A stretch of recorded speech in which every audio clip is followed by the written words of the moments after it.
Hello friends, स्वागत करता हूं आपका हमारे YouTube channel the can India में। दोस्तों, आज की वीडियो में बताऊंगा कि स्पोर्ट्स के अंदर ग्रेडेशन है वो क्या होता है और आप कैसे करवा सकते हैं। उससे पहले बता देता हूं, जिन दोस्तों ने चैनल को सब्सक्राइब नहीं किया वो सब्सक्राइब बटन दिया है उस पर क्लिक करें, उसके बाद बेल आइकॉन पर क्लिक करें, जिससे हमारी जो भी वीडियो आए उसकी जानकारी आपको तुरंत प्राप्त हो।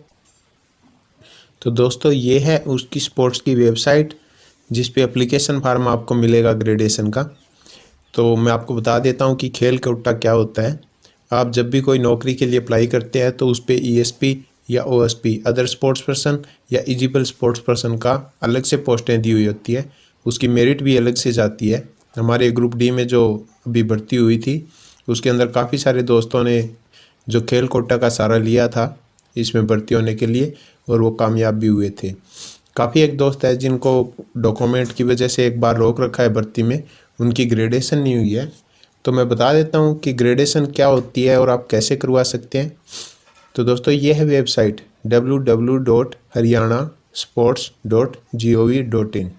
ये दिया है यहाँ पे department of sports and youth affairs. इस वेबसाइट पे आपको हर प्रकार की जानकारी मिलेगी स्पोर्ट्स कोटा से रिलेटेड। यहाँ पे एप्लीकेशन फॉर्म भी यहाँ पे दिया हुआ है इन लोगों ने। सारे प्रकार के एप्लीकेशन फार्म, अगर आप खेल में भर्ती होना चाहते हैं तो अगर आपके पास कोई खेल का सर्टिफिकेट है, ग्रेडेशन करवाना चाहते हैं, आप उसके एलिजिबल है या नहीं, पूरी जानकारी इस वीडियो में है। अगर दोस्तों मेरी वीडियो आपको अच्छी लगे तो इसको एक बार लाइक ज़रूर कर देना। यहाँ पे दिया है Haryana outstanding sports person recruitment and condition of service rule 2018। तो काफ़ी सारी भर्तियाँ हैं जो स्पोर्ट्स कोटे में निकलती है।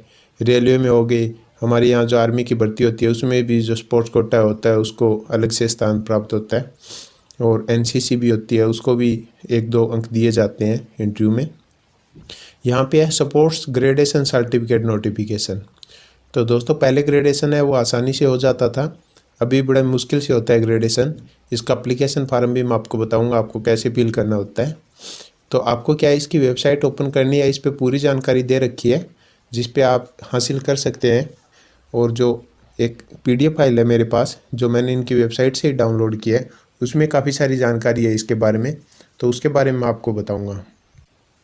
तो दोस्तों, ये है वो पीडीएफ फाइल जिसमें जानकारी दी गई है ग्रेडेशन के बारे में स्पोर्ट्स पर्सन के लिए। तो आप इस फाइल को डाउनलोड कर सकते हैं, डिस्क्रिप्शन में लिंक दिया हुआ है। इसके अंदर मैं आपको बता देता हूँ कि इसमें क्या लिखा हुआ है। यहाँ पे लिखा हुआ है guideline for issue sports gradation certificate eligible sports person ESP for job under sports quota and other purpose. यानी आपको रिक्रूटमेंट जॉब के अंदर अगर आपको एक्स्ट्रा बेनिफिट चाहिए उसके लिए, और अदर आप किसी भी प्रकार के काम के लिए इसको यूज़ कर सकते हैं स्पोर्ट्स पर्सन ग्रेडेशन सर्टिफिकेट को। आपने किसी भी खेल में पार्टिसिपेट किया है, या आपने कोई भी स्थान प्रथम सेकंड या थर्ड, या आपने कोई भी मेडल आपने हासिल किया है खेल के अंदर, तो आपके पास जो सर्टिफिकेट है उसके द्वारा आपको ग्रेडेशन करवाना होता है। जिन दोस्तों का ग्रेडेशन नहीं होता है उसको जो है बेनिफिट नहीं मिलता है नौकरी के अंदर। वो अगर वो सर्टिफिकेट लगा भी देते हैं तो उसको बाद में नौकरी के टाइम रिजेक्ट कर देते हैं, उनको बोला जाता है कि आप ग्रेडेशन लेके आओ।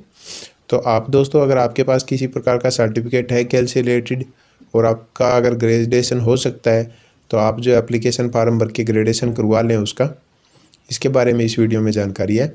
तो यहाँ पे स्पोर्ट्स ग्रेडेशन सर्टिफिकेट के टाइप, यानी जो खिलाड़ी है उसका जो ग्रेडेशन सर्टिफिकेट होता है वो कितने प्रकार का होता है। तो यहाँ पे दिया हुआ है दोस्तों ग्रेड ए। इसके अंदर भी ग्रेड पॉइंट बनते हैं ग्रेडेशन में भी, कि आपने जो कौन सा खेल खेला है, आपने कौन सा स्थान प्राप्त किया है, उसके अनुसार आपका ग्रेडेशन सर्टिफिकेट बनता है। जो ग्रेड अलग अलग दी हुई है यहाँ पे, उसको 4 भागों में बांटा गया है ग्रेडेशन सर्टिफिकेट को। इसमें एक होता है ग्रेड बी, ग्रेड सी और ग्रेड डी। तो जिस ही प्रकार की भर्ती निकलती है उसमें अलग अलग ग्रेडेशन सर्टिफिकेट यूज़ होते हैं। जैसे आप 4th क्लास के लिए अप्लाई कर रहे हैं और आपका पास ग्रेडेशन सर्टिफिकेट उसके लायक ही नहीं है, तो आप इसमें जो यूज़ नहीं कर सकते। यहाँ पे दे रखा है पूरी जानकारी इस पीडीएफ फाइल में। यहाँ पे दे रखा है eligibility for the job under sports quota, यानी आप जो एलिजिबल हैं कौन कौन सी नौकरियों में अगर आपकी ग्रेडेशन के इक्वल। तो अगर आपके पास ग्रेड ए का ग्रेडेशन सर्टिफिकेट है तो आप सभी पोस्टों के लिए, कोई भी भर्ती निकले सरकारी नौकरी की, आप उसमें अप्लाई कर सकते हैं अपना स्पोर्ट्स कोटा। और आपके पास अगर बी ग्रेडेशन है तो आप है जो ए पोस्ट के लिए जो फर्स्ट क्लास है उसके लिए अप्लाई नहीं कर सकते। बाकी सी और डी ग्रेड की कोई भी पोस्ट हो नौकरी की, उसके लिए आप है जो बी ग्रेडेशन यूज़ कर सकते हैं। अगर आपके पास ग्रेडेशन सर्टिफिकेट सी है तो आप ए और बी को छोड़कर, यहाँ पे दिया हुआ है ए और बी को छोड़कर सी और डी की जो भर्ती निकलती है उसके अंदर आप जो है इसको यूज़ कर सकते हैं। और जिसके पास ग्रेडेशन डी है वो ओनली ग्रुप डी की पोस्ट के लिए ही यूज कर सकता है। तो ये होता है सबसे लास्ट और अंतिम ग्रुप डी ग्रेडेशन, इसको सबसे लो माना जाता है। तो जो है ग्रुप डी के लिए ही एलिजिबल होता है ये। ग्रुप डी की भर्ती में हमारे अभी निकली थी यहाँ पे, जैसे बेलदार, पीएन और माली और काफ़ी सारी पोस्टें निकली थी, वो ग्रुप डी की थी। जो ग्रुप डी की भर्ती थी उसमें ग्रुप ग्रेडेशन डी, अगर किसी के पास कोई भी ग्रेडेशन सर्टिफिकेट है वो ग्रुप डी के लिए एलिजिबल तो है ही है, तो वो इसके अंदर अप्लाई कर सकता है। और इसके बाद में यहाँ पे अथॉरिटी इसको कौन है जो इशू करता है, यहाँ पे दे रखा है कि जो फर्स्ट क्लास के होता है उसका director sports and district sports and youth affair officer जो है इसको इशू करते हैं। और यहाँ पे दिया है district sports and youth affair, ये जो है सी और डी ग्रेड के ग्रेडेशन सर्टिफिकेट को इशू करते हैं। तो आपको ये तो समझ आ गया होगा ग्रेडेशन सर्टिफिकेट क्या होता है और कितने प्रकार का होता है। और यहाँ पे उसकी एलिजिबिलिटी दे रखी है कि आपने ये गेम पार्टिसिपेट किए हैं, कि आप है जो हरियाणा स्टेट के होने चाहिए, आपका डोमिसाइल है वो हरियाणा स्टेट से होना चाहिए, और आपने जहाँ भी कोई भी गेम में भाग लिया है तो आपने जो है हरियाणा का ही प्रतिनिधित्व किया है, अपने स्टेट का प्रतिनिधित्व किया है नेशनल लेवल पर, तो आप इसके एलिजिबल हैं। और आपके पास हरियाणा का डोमिसाइल है, रिहायशी प्रमाण पत्र स्पोर्ट्स के अंदर, तो आप जो है ग्रेडेशन के एलिजिबल हैं। यहाँ पे उसके बारे में काफ़ी सारी जानकारी दी गई है जिसे आप पढ़ सकते हैं PDF फाइल में। उसके बाद में आती है कैटेगरी ऑफ टूर्नामेंट। जिन्होंने जो टूर्नामेंट दे रखी है यहाँ पे कितने टाइप की है कैटेगरी, 1 से लेके 13 तक कैटेगरी है टूर्नामेंट की जो इस ग्रेडेशन के मान्य होती है। जिन्होंने इन टूर्नामेंटों में भाग ले रखा है वो ग्रेडेशन करवा सकते हैं अपनी, और उसको क्या ग्रेड मिलती है वो भी इसके अंदर बताया हुआ है PDF फाइल में। यहाँ पे ओलंपिक आ गए, 4 ईयर चैम्पियनशिप आ गया, पैरा एशियन गेम आ गए, एशियन गेम आ गए, यूथ ओलंपिक्स आ गए। जिन्होंने इनके अंदर पार्टिसिपेट किया है या कोई भी गोल्ड मेडल या ब्राउन सिल्वर जो भी हासिल किया है वो है जो सर्टिफिकेट उसके पास है तो वो ग्रेडेशन करवा सकता है।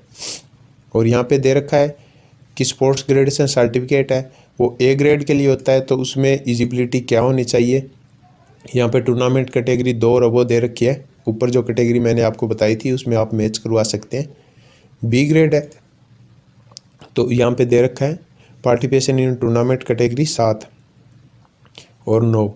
मेडल विनर अगर आप 9 नंबर कैटेगरी के हैं तो आप B ग्रेड के लिए एलिजिबल है।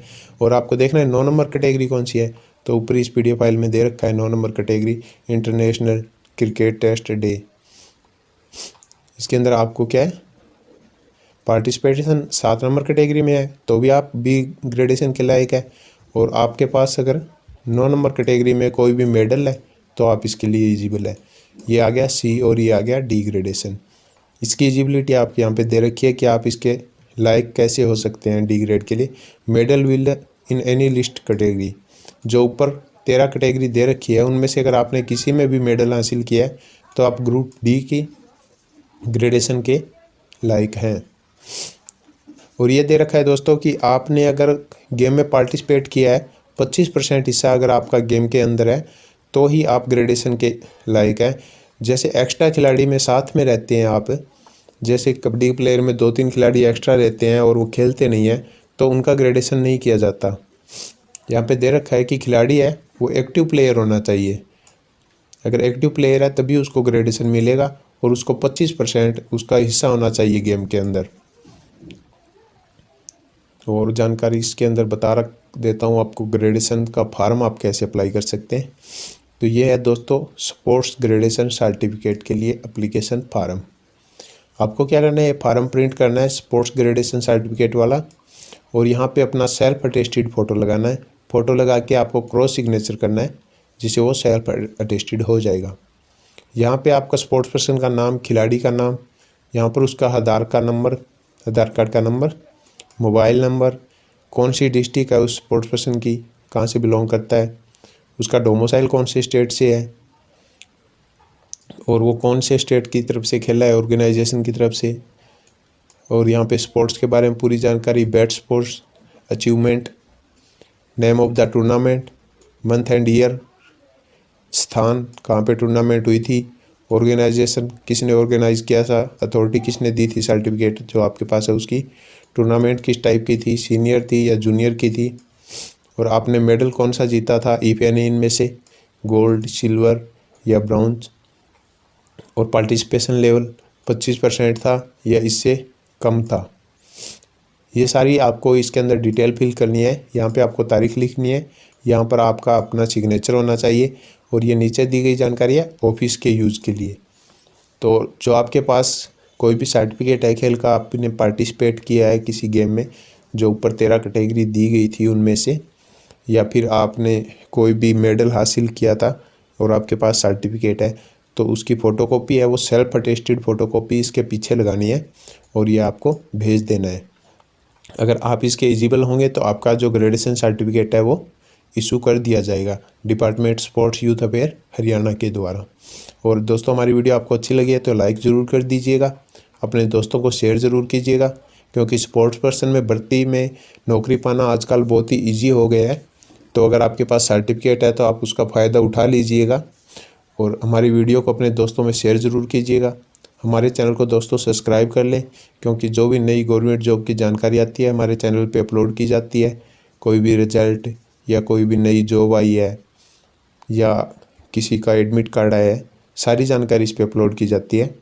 तो हमारे चैनल को सब्सक्राइब करें, सब्सक्राइब बटन दिया है उस पर क्लिक करें, उसके बाद जो बेल आइकॉन दिया हुआ है उस पर क्लिक करें, जिससे हमारी नई वीडियो की जानकारी आपको सबसे पहले तुरंत प्राप्त हो।